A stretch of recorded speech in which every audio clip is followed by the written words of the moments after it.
see.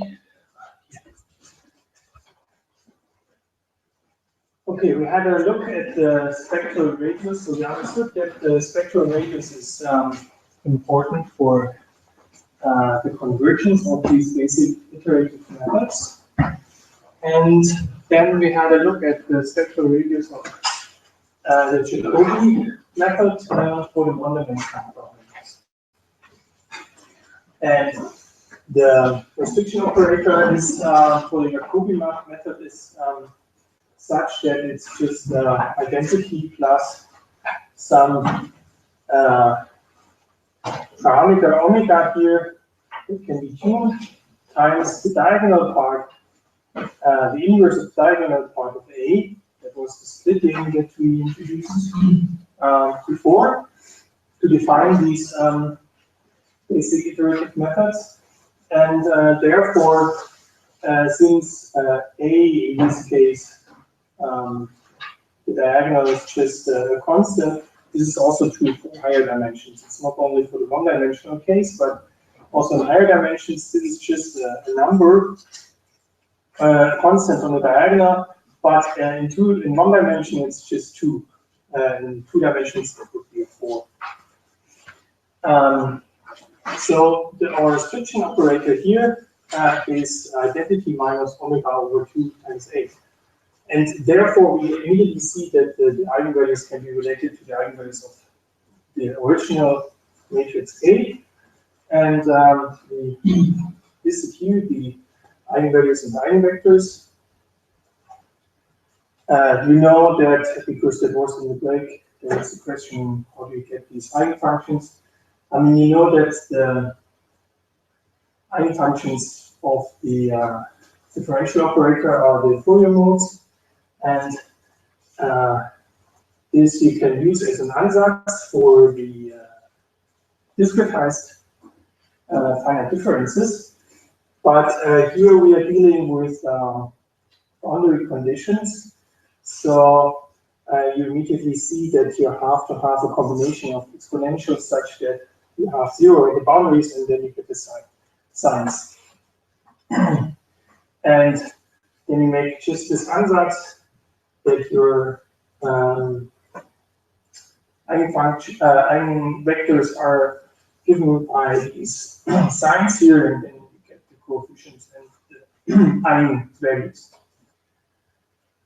when you apply the matrix A, the finite differences. And then we read off the eigenvalues. From this, you get directly the eigenvalues of our restriction operator, and it's just 1 minus 2 times omega sine squared times this k pi over 2n. And here we can make a few observations. First, in this range for omega, 0 larger than 0 and smaller equal to 1, we will always have that our eigenvalues are the magnitude is smaller than 1, and therefore it's our spectral radius will be smaller than 1, and for these values, this method Jacobi will always be convergent. And I leave this for a moment. I have to refer to this. Then we made a general remark that when I have such a matrix A here, symmetric, positive, definite, then I can use the eigenvectors as to span the whole. I can use them as a basis for the whole space, and therefore I can write the arrows here at the arrow at the beginning. I can decompose it into the eigenvectors, and when you then apply your restriction, your iteration operator n times, then you get here a damping factor for the kth mode of lambda k to the n. And here this is the lambda of this part omega. Yeah, it's here. And this is true, of course, for any such method, not only for Jacobian dimension. But we can use this now and make a distinction between low frequency modes and high frequency modes. And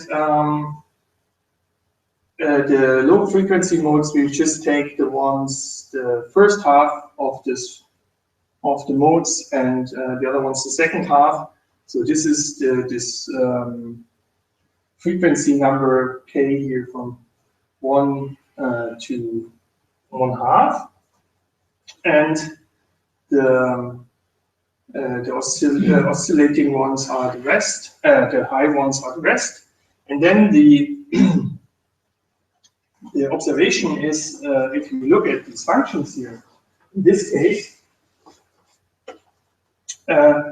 these low frequency modes turn out to be rather smooth compared to the ones with higher k, because they are oscillating more frequently on our domain between 0 and 1. And this is also true for in higher dimensions. The eigenfunctions are very similar, and also different boundary conditions. But it's not necessarily true that there is such an easy geometric correspondence or interpretation of smoothness, or that you can identify this. Low frequency modes are geometrically smooth. But we will very often use this term also later on, also in situations where this smoothness here is a more complicated or more subtle property. But the important thing is that you have distinguish between low frequency and high frequency, and that here we see that first of all, if we look at the lowest frequency, this is lambda equals lambda 1, so k equals 1, then we can approximate, if you look here, then if k is 1, and then we use that n is with h, or quick spacing is 1 over n. So we can substitute here n for nh, and then we can expand in h the sign, and we get 1 minus, and then the argument, and then there's an h squared here. And this means that if we let h go to 0, which means that we have a very good, that we go to the limit where we are interested in, very accurate solution to the continuous problem, then this eigenvalue here will turn to 1. And this means that this mode will not be damped anymore by our iteration. It will just stay there for a very long time. And if we have a look at the full spectrum here of this operator,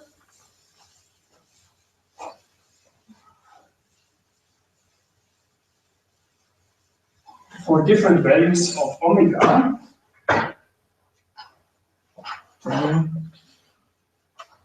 we will see the following picture.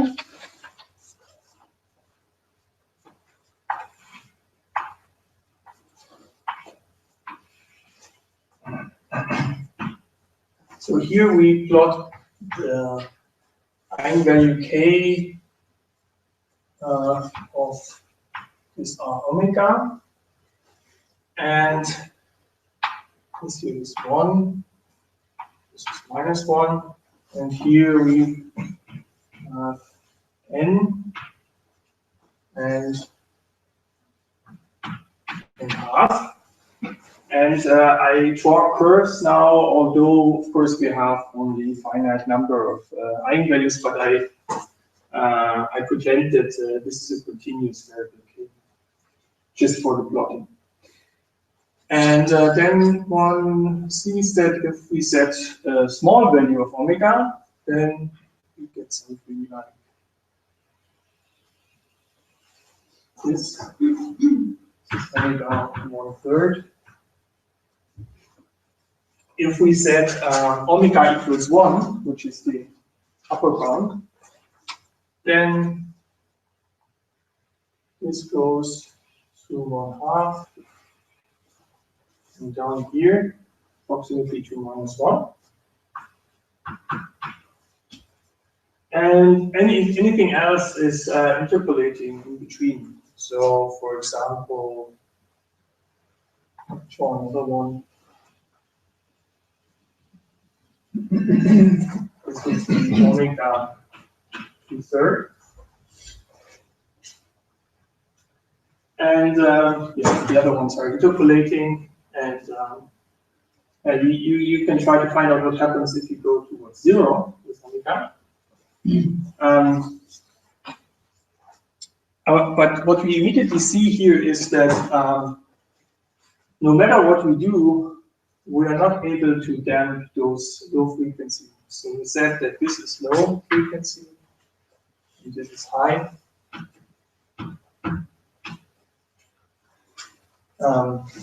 And here we said this is smooth, and this is oscillating. So the best we can do is to maximize the effect on the high frequency modes. And if you think about it, then a good condition for maximizing the effect on the high frequency modes is to, on all of them, it is to say that the value here should be equal to the one here. So in other words,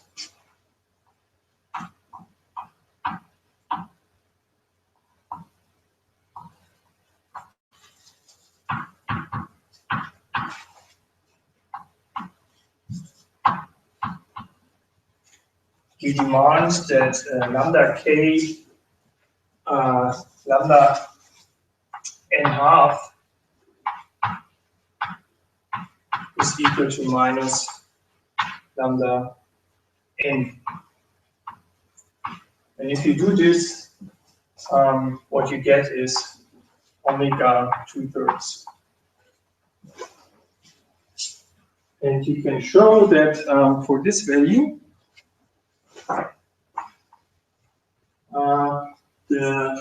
this damping factor here is in this region is bounded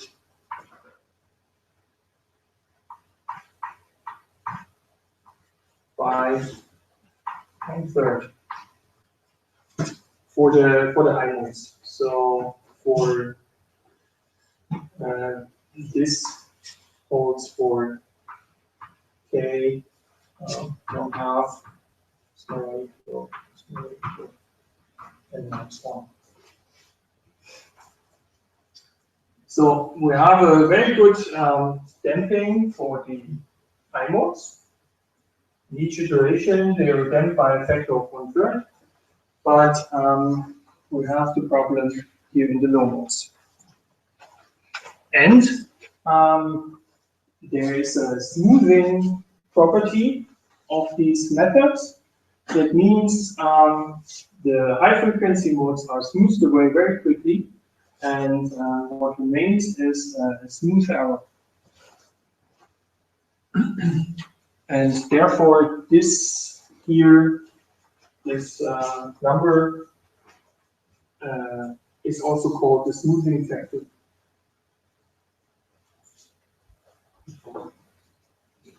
Okay. So now we are in a position to,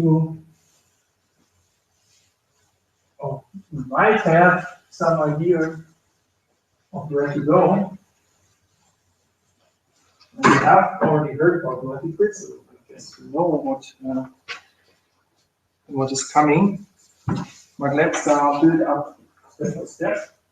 So we have just seen standard iterative methods possess this smoothing property. They are effective on the high nodes. Low frequency modes are relatively unchanged. One way to improve is now, okay, we could,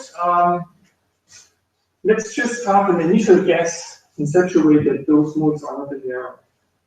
After all, the error is given by the exact solution minus our approximation. If I start with an approximation that doesn't have low modes, then I'm fine. But how do I guess? How do I get such a good initial guess? There's a well-known technique for this, which is called, or which is not what it's called, but well-known technique, which means that, or it goes along ways of getting a preliminary, doing preliminary iterations on a coarse grid, and we know that on a coarser grid, iterations on a coarser grid will be less expensive, and because of this here, it will have a better convergence, because if you have a coarser grid, then this H here will be larger, and we will have here a better density. And that is one idea. And the other is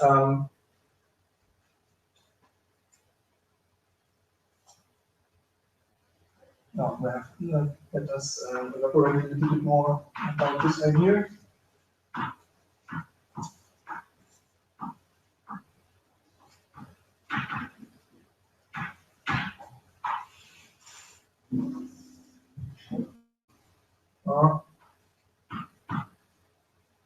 Better initial guess by iterating on a coarser grid.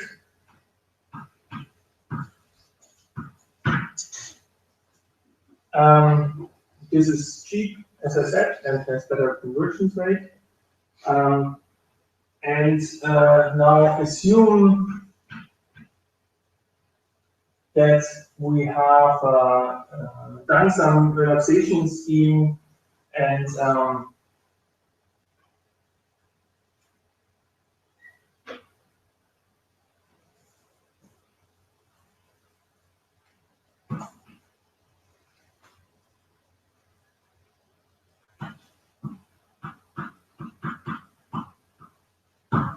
with relaxation, this is the same as iteration. Use this in the same way. So, assume that iteration or relaxation scheme has been applied.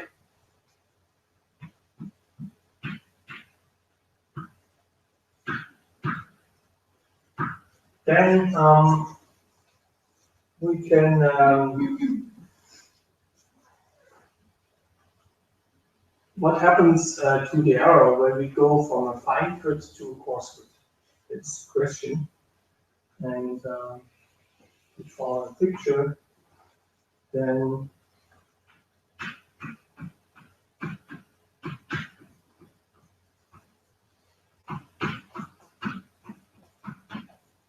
so we have on a fine grid now a very smooth error. This was what we just found out. So here we have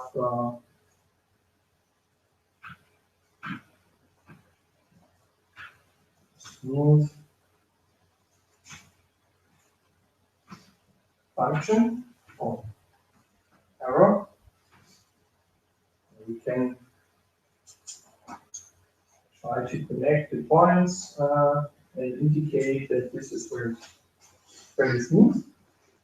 If we now represent this, if we were to represent this on a coarse grid,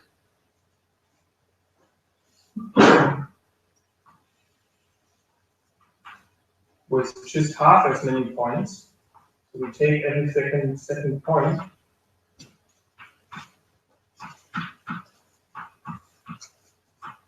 So we go from 12 to 6. And we just take the points at those fine grid points and use them on the coarse grid. Then what we get looks like this. And if we now connect the points, it looks much more oscillating. And we can make this a little bit more precise by looking at what happens to those modes here that we found to be the eigenfunctions of our operator.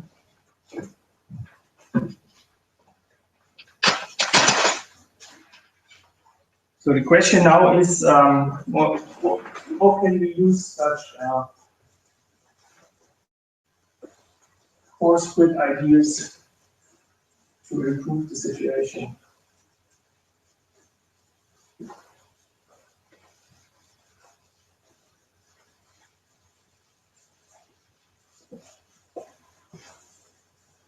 So I forgot to say this idea here.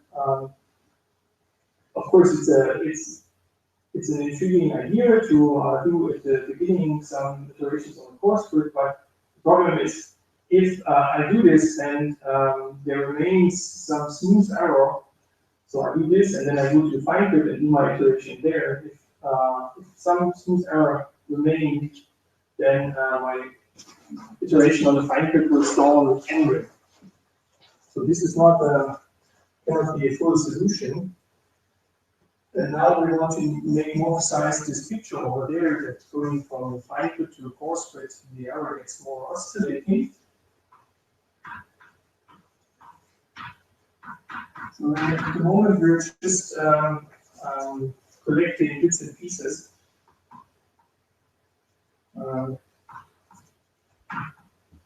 So we refer to points of on the coarse grid.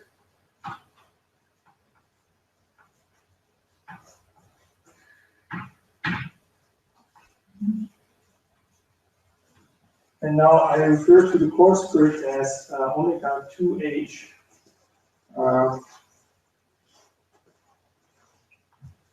And in this picture are that are just the even points on the fine grid.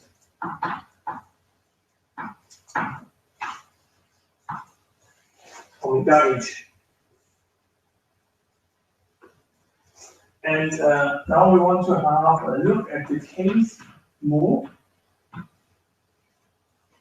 on the fine grid.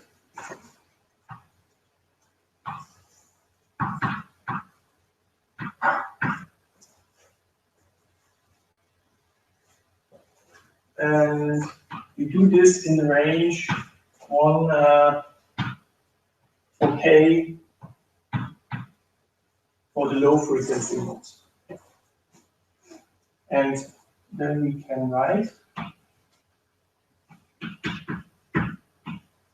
Now you see that I add already this superscript h here to indicate that this vector now is defined on the fine grid. That was just the sign of, sorry. We want to take the even points, 2j pi over n. And now we can just move the 2 downstairs, and this is j k pi over n over 2. And we recognize, okay, that of course are the modes k, j, 2h on the coarse grid, the grid that has just half as many points. And in that way, we see that the kth mode on the fine grid becomes the kth mode on the coarse grid.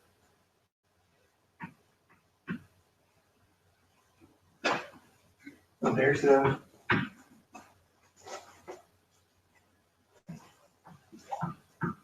correspondence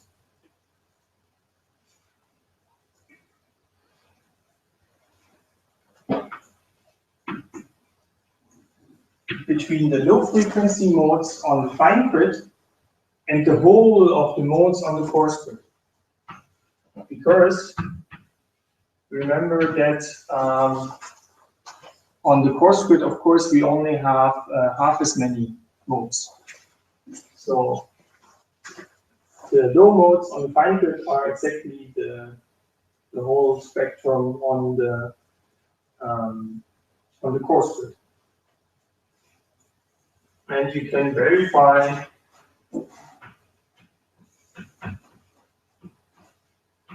that if you now go and look at k equals 1/2, then this is exactly the zero mode on the coarse grid. Or it could be the zero mode on the coarse grid.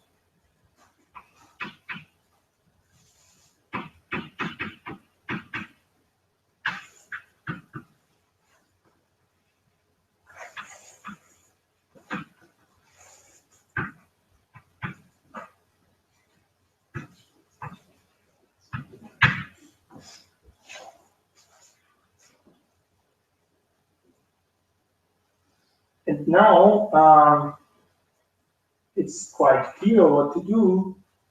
If conversion stalls, it means that you have damped away all the high frequency modes, the one with k on the fine grid with k larger than 1/2. We just move to the coarse grid. In the coarse grid, all these modes will be spread over the whole. I mean, they are all the modes then, and only half of them will be low modes on the coarse grid, and the other half will be high modes. And if we do relaxation there, iteration there with the same method on the coarse grid, we will then those high frequency modes, and then we can iterate and recurse on this idea. Okay, so. If convergence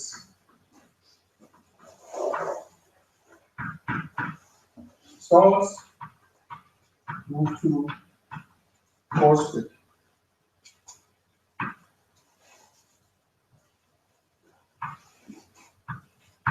But of course, quite some questions have to be answered on the way there. And how to move, for example, between grids. I mean, how do we exchange information between these grids? Well, I have indicated already how to move maybe from a fine grid to a coarse grid, one possibility, but we need also the other way around. And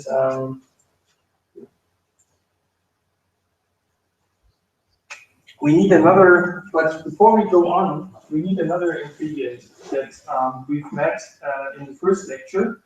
So one ingredient is the connection, separation of modes in low and high, and that our iteration methods have this smoothing property. And the other thing is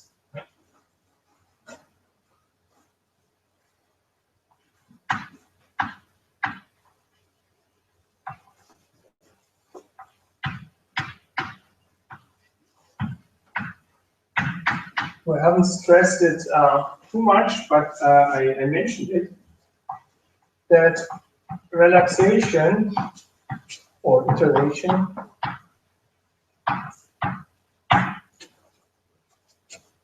on this equation, our original equation, with an arbitrary initial guess.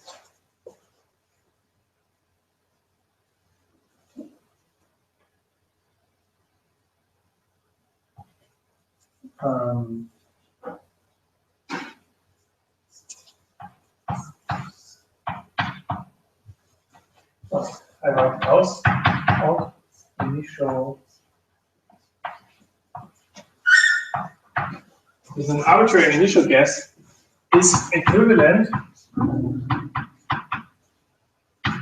to an iteration on the residual equation.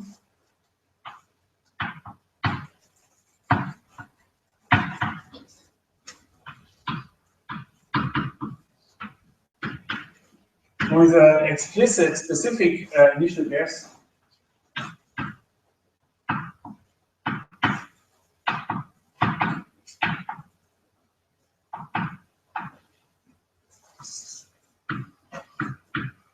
E equals 0.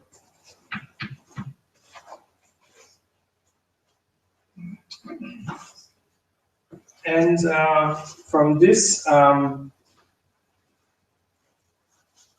this we can use in designing an algorithm and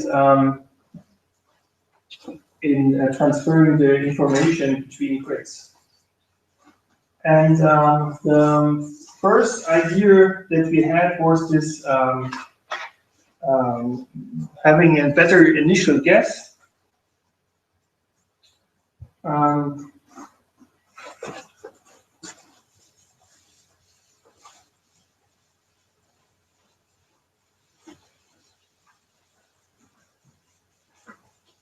And I think I will come back to this later, because it kind of interrupts now the line of argument. Maybe we need it later. But now let us put these two things together to a strategy. We iterate first on our original problem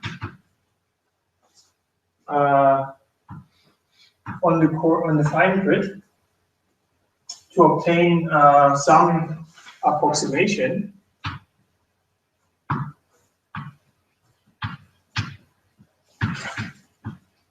on the fine grid. Then we compute the residual on the fine grid. We know how to do this.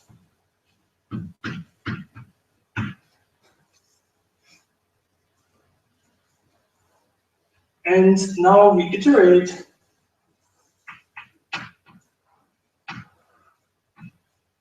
on the residual equation on the coarse grid.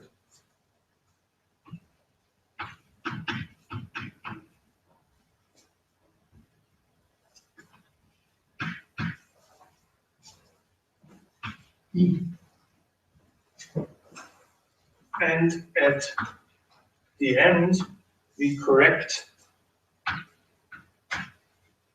with the error estimate from the coarse grid.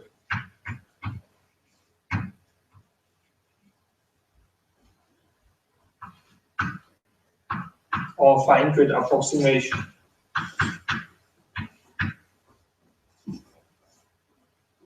And here we iterate this to obtain this approximation of the error, E to H. And this is the idea. And now, of course, I already said it, what remains to specify is how do we move between grids here. So what, I mean, until here, everything is clear. But then, I mean, what does it mean to iterate on this equation on the coarse grid? And how do we get this error estimate on the coarse grid on the fine grid? And for this, you need intergrid operators.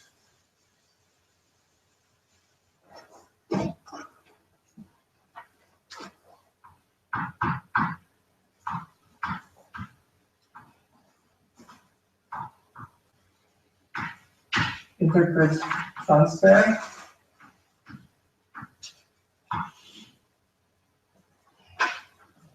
And here I already used this, that the coarse grid is always has half as many points as the fine grid, and this is nearly universal practice Of course, it always depends on the problem that you're looking at, but it's a very almost, as I said, universal practice to have these factors of 2. Maybe there are larger factors of, higher powers of 2, but hardly ever other factors.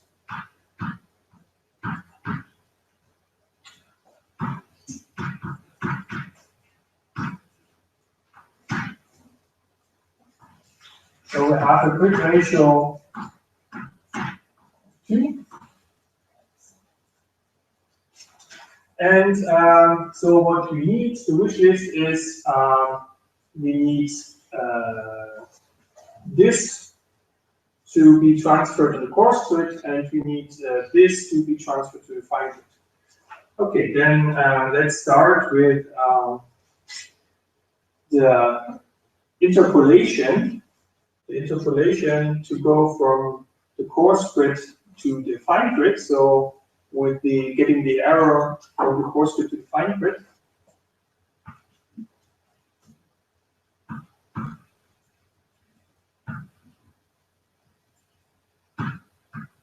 Interpolation, or sometimes also called prolongation. And the simplest ansatz here, or the simplest method, is linear interpolation. And we will go with that. There's no need to go higher order interpolation in most cases. And this linear interpolation operator brings us from 2h to h. We apply this to a vector on 2h, on a 2h grid, and we get a vector on a grid with lattice spacing h on the fine coarse grid, fine grid interpolation operator. And what is the interpolation? If we have a fine grid point, an even fine grid point, then this is just given by the coarse grid point at the point j. 2j is j. This is exactly what we had here before. And all the other points, the points in between, what do we do? Yeah, we do a linear interpolation. This is 1/2 the point to the left and to the right.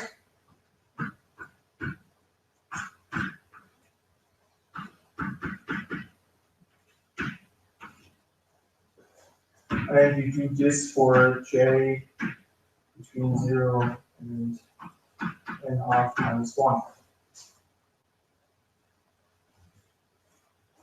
We can put this, comments. I will write it also in matrix form, but first some comments. This is a linear operator from R n½ minus 1 to R n minus 1. And it has full length and trivial null space.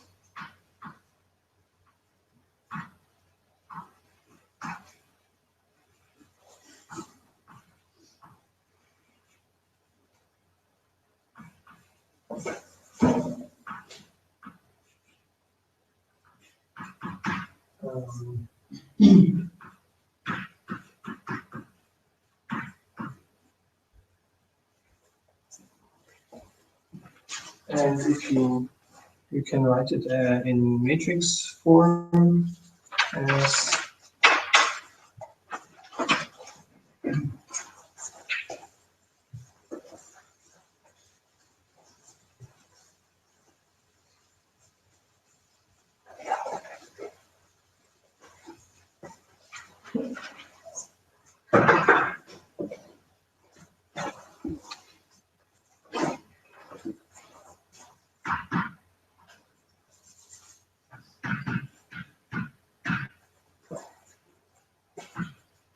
this can be written in matrix form.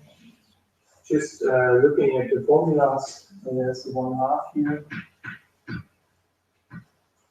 And then there's 1, 2, 1, 1, 2, 1, 1, 2, 1.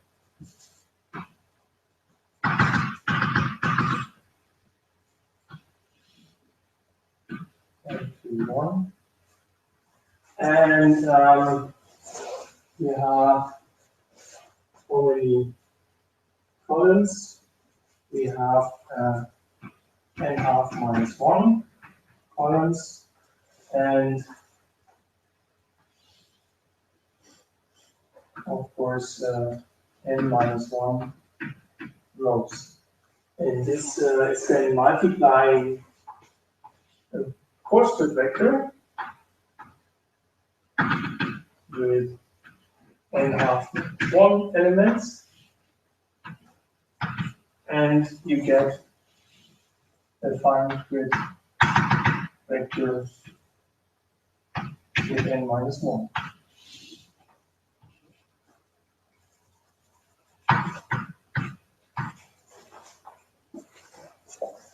So this is the form of this matrix, and if we look at again a picture how this acts on a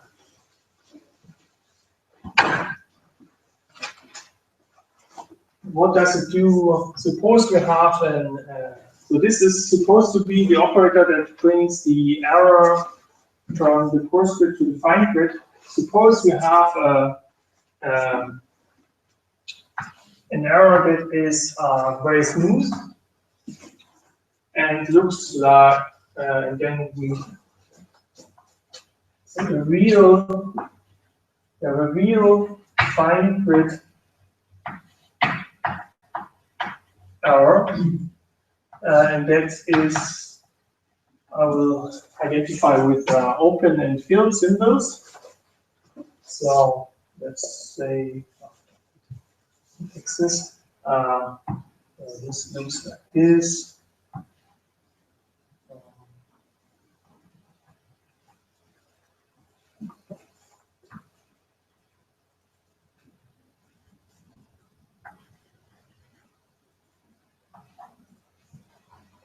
Maybe, and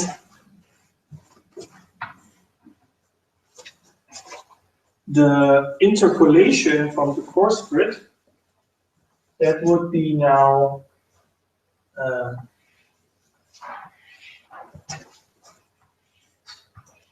is here,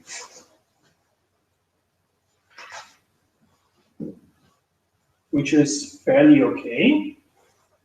I mean, compared to the true error, the real fine grid error. But if the real fine grid, so this would be a real fine grid error that is smooth.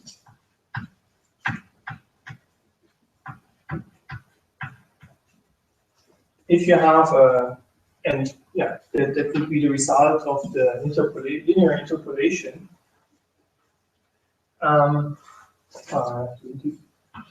So the line is the interpolation from coarse to fine by this operation, linear interpolation. And now let's have a look what happens with an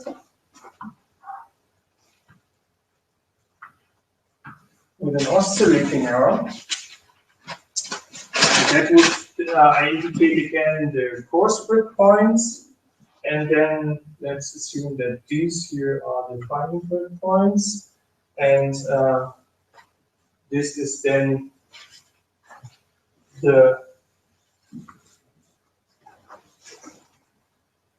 this is a very oscillating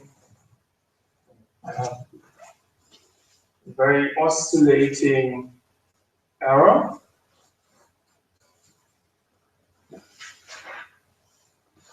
And when you do the interpolation, it looks rather smooth.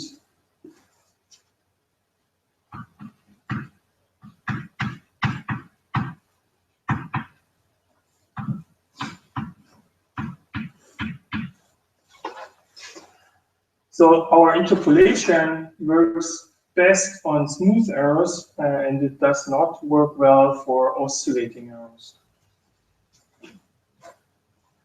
And on 2D, it's reverse. I mean, and this feature and also how you write it down is very similar also on 2 dimensions.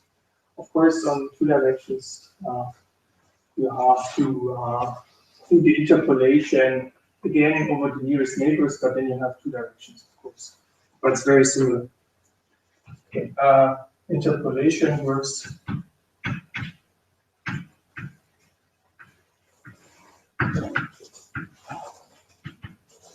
Works best on smooth errors.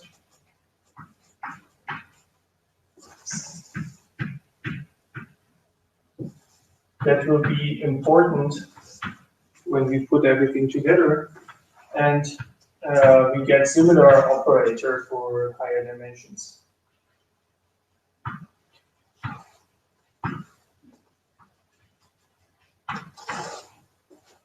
I won't write it down now, but I want to move on to the other case where we have to compute the where we have to get the residuum on the course grid to iterate there. And this will be the restriction.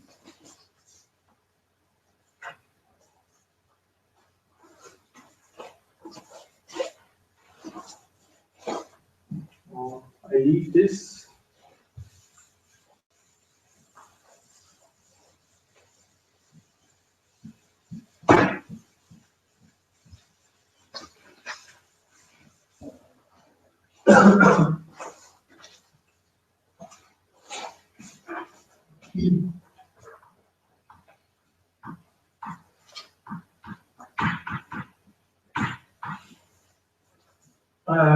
Restriction. I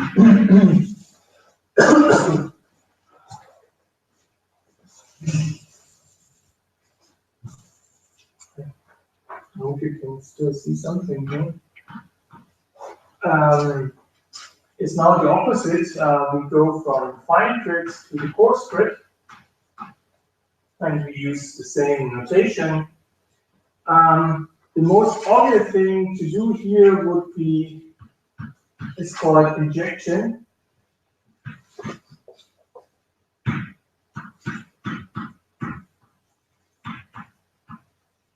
And this, in some cases, this is the way to go. What does it mean? It means we just take the coarse grid point as every second fine grid point. That is what we had before. But here we will go another way. We will use what is called full re-rating.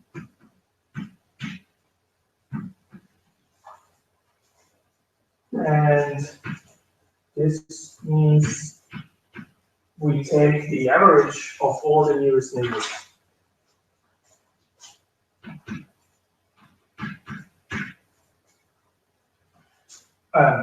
We take into account the nearest neighbors. So we not only have the point at the even points, but we take the average over this point and its neighbors. In this case, in one dimension, it's just 2 neighbors. And we weight the point at the even points twice as much.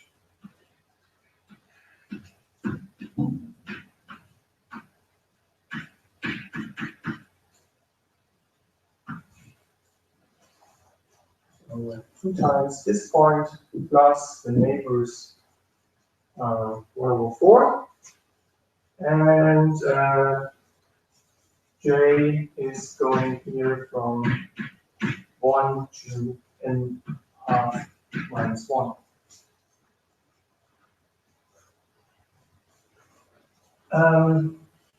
As I said, we will use full reweighting in what follows.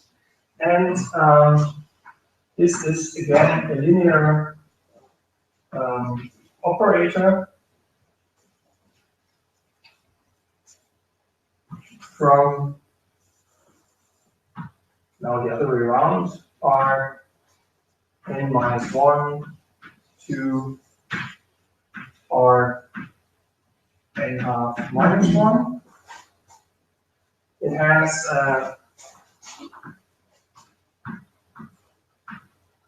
rank n half minus 1. And the null space has dimension n half then.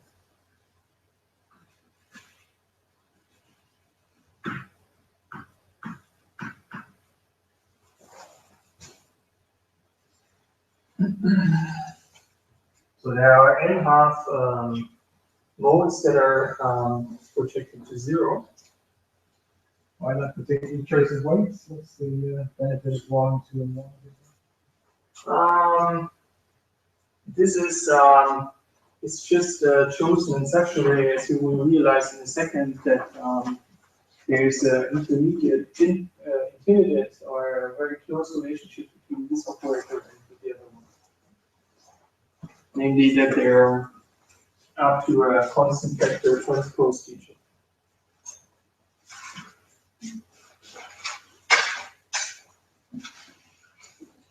Yeah, which just brings me to writing it down.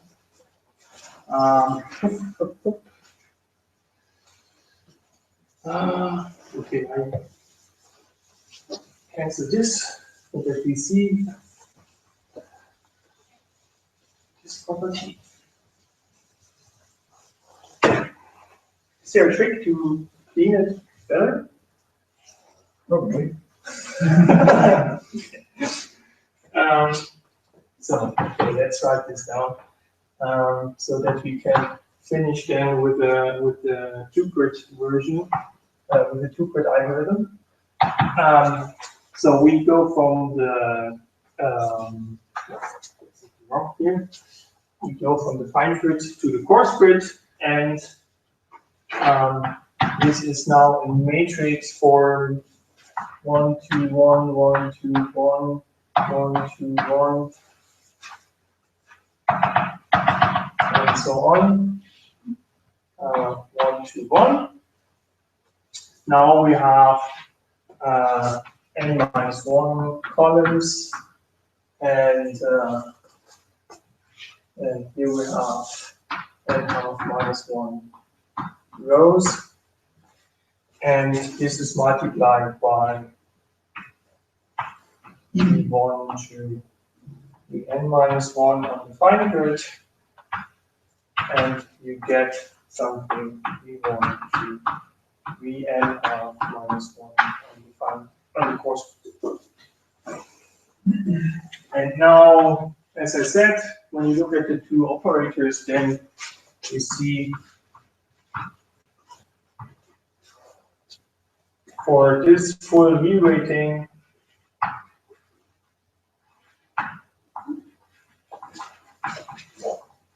we have that the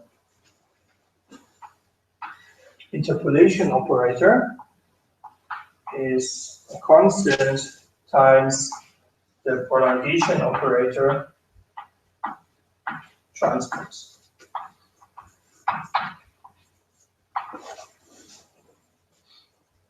And in 2D, this is very similar again.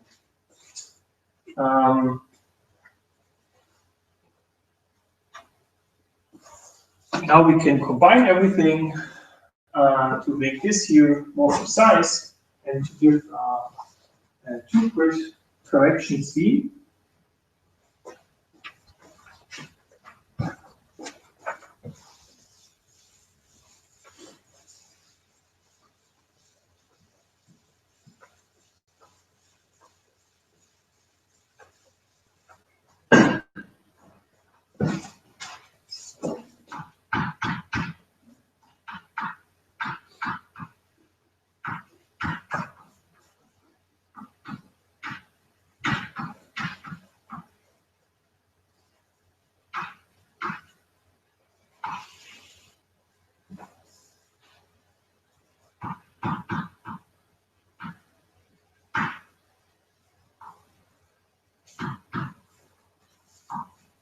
So we want to replace our approximation by a new approximation.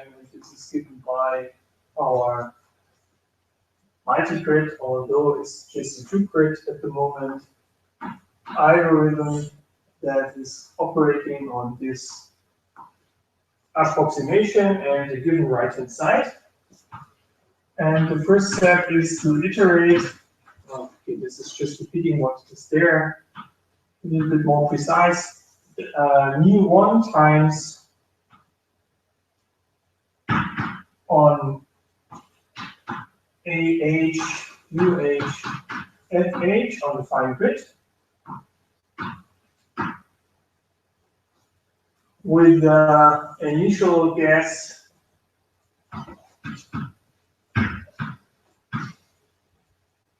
V0 H or VH0 VH. This is what is given here in the beginning of the algorithm. And then we compute the Z0, RH is the FH minus AH VH, and restrict.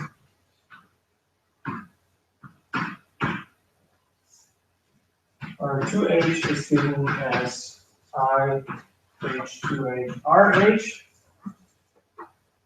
Then we go to this course grid and solve A2H, E2H, RH, 2H on the course grid.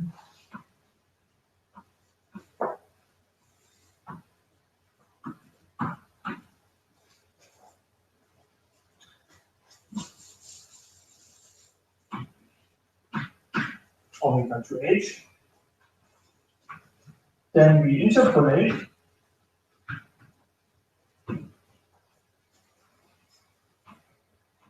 and get the error on the fine grid.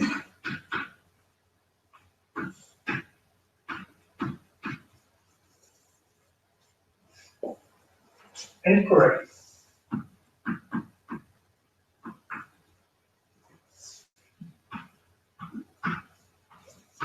We add the error to our current approximation. And then, in the last step, because although the interpolation works very good on these error modes, it might be that this interpolation introduces some new high frequency modes, and therefore it is advisable to relax again or to iterate again after the course grid correction has been applied.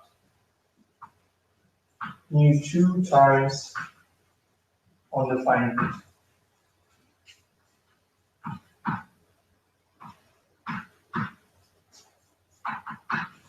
Of course, with the new starting vectors.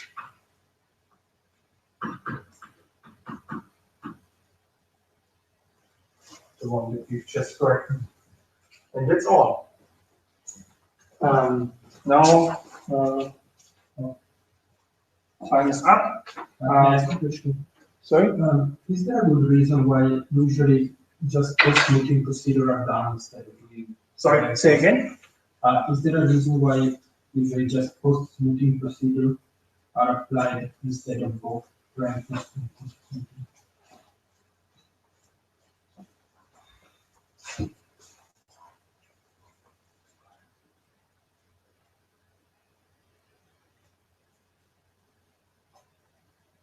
I mean, not for these model problems. I think this is very model or problem dependent.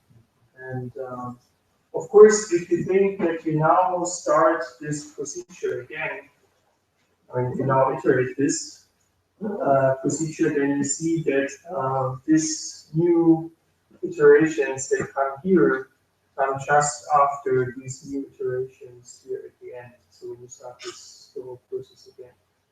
In that sense, it's kind of if you leave it, if you omit it here in the first place, in between iterations, subsequent iterations, you will always have some smoothing in between course corrections. So for the curve, I mean, it only makes a difference at the beginning of the iteration.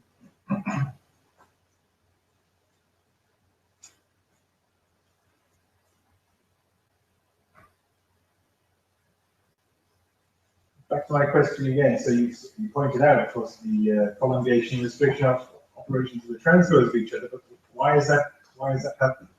Because the initial operator is symmetric, so to preserve that property, we need to have those operators related in this way. We will come to this when we basically when we go on and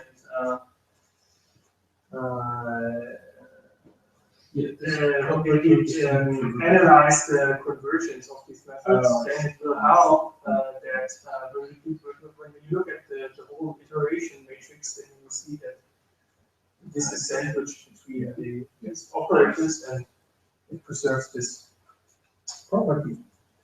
I have a question. Yeah. When we move to the core script, we have this map between smooth modes and modes on the core script. So my question is, I don't really see how the smooth modes are being mapped to the oscillatory modes on the core script. So on the picture that's quite evident, but from my understanding of the previous equation where we have an expansion of the error in terms of the eigenvectors of the operator, we need the eigenvalue to be small so that when we iterate a few times with that operator, we get the component along the eigenvector to be small. So in a sense, why does that work on the core script? If we look at the eigenvalues of the operator on the fine grid, and then we move to the core script, what happens to the eigenvalues that make them such that? I mean, for the eigenvalue, I mean, you get exactly the same picture. This, I mean, we have this picture for the restriction operator, and then let's put this line a little bit up. And then we said, okay, the best thing to do is, if this is n½ and this is n, then this is 1, to choose something like this. And this would be omega equal to 2/3. Now, you do this on the fine grid. That means that all those error components are 0. Let's say you have iterated so long that they're compatible to machine precision, and then the only thing that remains is here in this area, and all those components of the error are now transferred to the core script, and on the core script it will be then here there will be n½ and here, I mean, or let's say no, that's nc. N course, and this is n course half. And now those modes that were here are spread over the whole region, but you have exactly the same iteration, you use exactly the same iteration operator. I mean, we are not yet there, we haven't really done it, defined it recursively, but if you do it recursively, then now you would apply your iteration scheme on the core script, and you would again half of these components, you will then away very efficiently. Okay, so if we think that if we take the smooth modes from the fine grid, half of them are being mapped to smooth modes on the core grid, yeah, half sure. of them to oscillatory modes. Sure. Okay. Yeah. Not all of them. No. We have exactly the same. Exactly. Only half of them will be high frequency modes on the core grid, and so if you now apply a relaxation method on the core grid, you will again have the same problem. And that's exactly the point here. This leads the question: what do we do here? One way could be to just solve directly here, to get the exact solution. Then you have the error 0. But that might not be possible, of course. And then the idea is to apply this whole strategy recursively to now solve this again by a 2-grid correction scheme, and so on until your grid is such small, you just have a few points left that you can do a direct solve. Yeah, just one more question. When we have this expansion here in terms of the eigenvalues and eigenvectors on the coarse grid, our eigenvectors will have half of the, for example, half of the components that they had on the fine grid. And so when Points, you mean points? Yeah. So, yeah. So the basically. Yeah, components. Yeah, Vector components. Okay. So basically, when we iterate on the coarse grid, aren't we just removing half of the components belonging to the original eigenvectors? No, because that's what I mean. If you do this now on the coarse grid, in such a way that all the high frequency modes are gone, and you are left again with an error that is very smooth. And now you start to prolong this on the fine grid. We've just seen that our interpolation operator handles this very well. So you get a very precise representation of this smooth error on the fine grid. So the points in between are taken care of by the interpolation, and the interpolation works well if you have a smooth error. But that was what we started with anyway. Mm-hmm. So this is kind of this complementarity that works perfectly together. Mm-hmm. Okay, somebody should view and know what that is. Okay. Yeah.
You wanted to make the procedure as it's like no, I mean clear.